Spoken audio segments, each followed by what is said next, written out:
Hey everybody, Stoney here, Onk Farm, sitting in my truck. It's 20 degrees outside.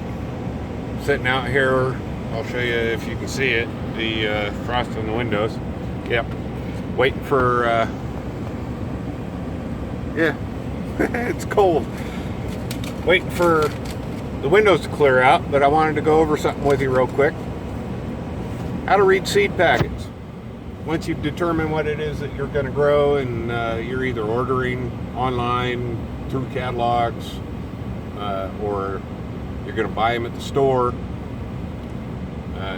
when they're available. And it's real simple. It's real easy. One of my other videos, I talked about knowing your USDA plant hardiness zone. That's going to be critical. Essentially, you've got some choices when you pick seeds. You can go heirloom or hybrid. Heirloom means that it's a true genetic strain. The plant is an exact genetic match to the parent plant. So if you have seed from an heirloom tomato and you plant that seed, you're going to get a genetic match in your new plant. Same tomatoes. Hybrid means a couple of different varieties of heirlooms were cross-pollinated, crossbred, so that the child plant is going to have genetic matches to both of the parents, some of the strong suits, some of the weaknesses from both sides. The other thing is, now you have to watch out for genetically modified organisms and GMO seeds. A lot of those have been bred well, not bred, they've been engineered to withstand certain diseases or bugs or less watering, things like this. They've been modified to withstand certain things. I'm not even going to go into that whole rant. You don't even want to hear me do it. But there's a lot of considerations. Onk Farm, my personal preference, I want heirloom. The exception would be a hybrid that meets particular growing restrictions that I have here in my zone and my microclimate and space. Some hybrids are great producers, but I want to grow them indoors only. The hybrid will grow better indoors than a true heirloom of the same variety. Things like that. That's what you watch for when you're selecting your seeds, as well as picking seeds that you're going to eat. Now realize when you buy a packet of seeds, okay, these are beans, green beans, Blue Lake. If you're growing for yourself, think about how much you're going to eat and whether or not you're going to be preserving so that your harvest is a year-round supply of food, either through canning, dehydration, freezing, whatever. Because one of these packets has a whole lot of seeds in it. You buy a packet of lettuce seeds and it might have 40 seeds in it, it might have 4,000 seeds in it, who knows. So consider how much you're going to use and whether or not you can preserve the harvest when you're looking at volume. So let's look at the seed packet here. This is pretty simple. It's from Mike the Gardener. Blue Lake beans. You look on the back here, and trying to get this out of the sun, but lots of essential information for you to look at. Number one, is it heirloom or is it a hybrid? Is it organic or is it genetically modified in any way? Okay, number one consideration after, is it something that you want to grow and eat? All right, so we're looking at this. Little explanation about what the bean is and whether or not it requires cooking, whether you can eat them fresh or do they need to be blanched before you freeze them. But the important things that you want to look for on a seed packet, it tells you how deep to plant them, how far apart to plant them, how long it takes for the seed to germinate and for the little sprout to break dirt, and then how long or how much space you're going to have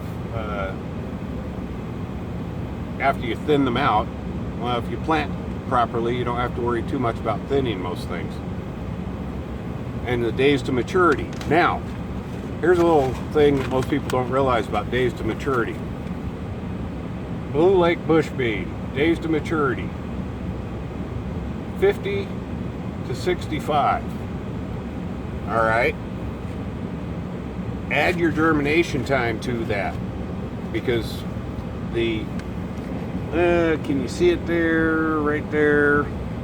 Yeah, that last column. Those dates to maturity are after the seed germinates and sprouts.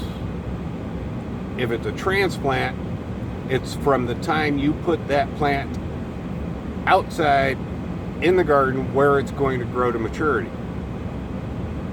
The time to germination to count and the time in a transplant pot inside in the greenhouse or wherever you're starting your seeds before transplant, those times aren't part of that time to maturity generally. All right, so if you're looking at 65 days and you're looking at 7 or 8 days for germination, you're looking at 72 days.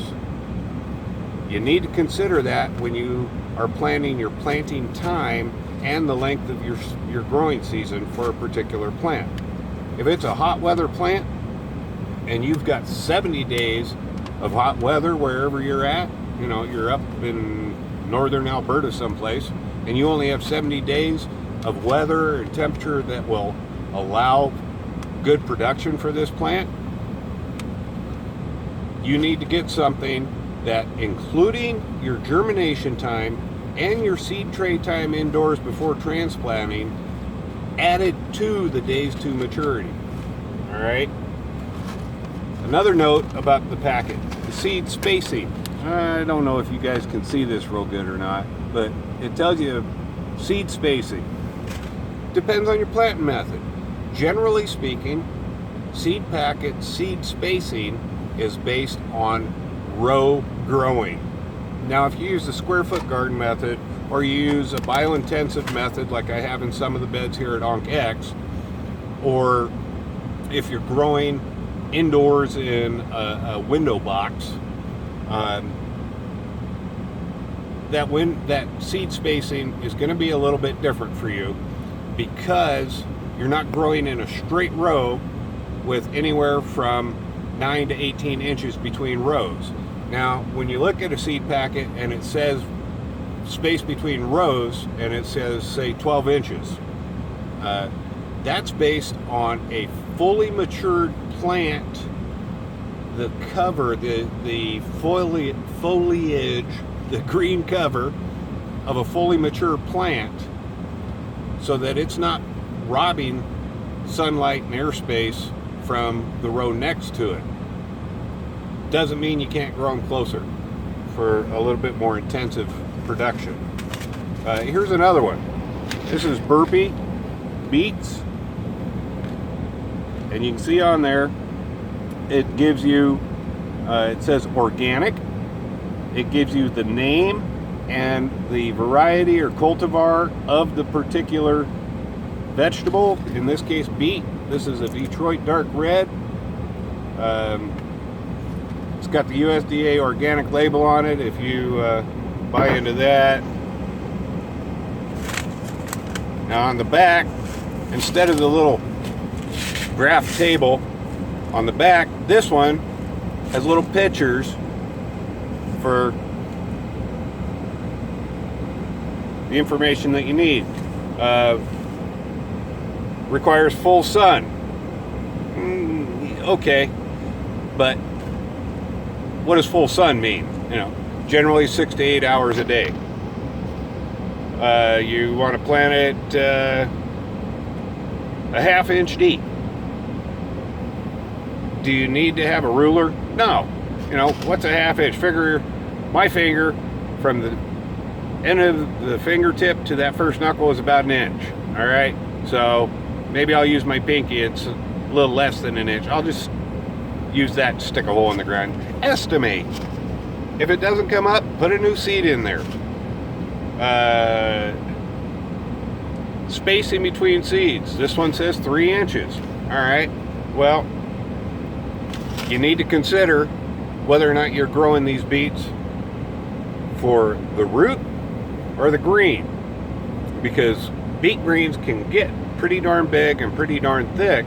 3 inches is going to get that canopy of vegetation crowding each other out.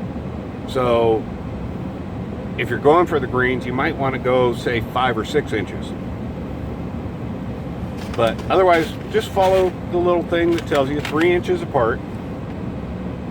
And then there you go, 59 days to maturity. All right. That's all good and fine. Again, add your germination time. The packets will tell you whether or not this is something that needs to be direct sown, which is put right out into wherever it's going to be growing until it's done. It'll tell you whether or not to start it in a seed pack, you know, planting tray, and transplant at a certain time. Things like that. Along with a description of whatever the crop is. Biggest thing to pay attention to, though, number one, buy seed for things that you want to eat and you are going to enjoy. Or you might want to experiment like we do at OnkX. Number two, consider whether or not you're interested in heirloom or hybrid. Whether or not you care that it's GMO or not. Think about those things. If you're a seed saver from what you grow, you're going to want to go with heirloom, not hybrid. Third thing you want to consider is the amount of space that you have to plant in. If it requires 12-inch spacing between plants and 20-inch spacing between rows, and you only have a few square feet to work with, that's probably not the plant for you if you want a lot of it. So I hope this answers a few questions for you. Questions that come up from time to time. If you have any more questions about how to figure out seed packets, just post them below and I will get to those as soon as I can. Have a good one. Stoney, Onk Farm. Thanks for watching.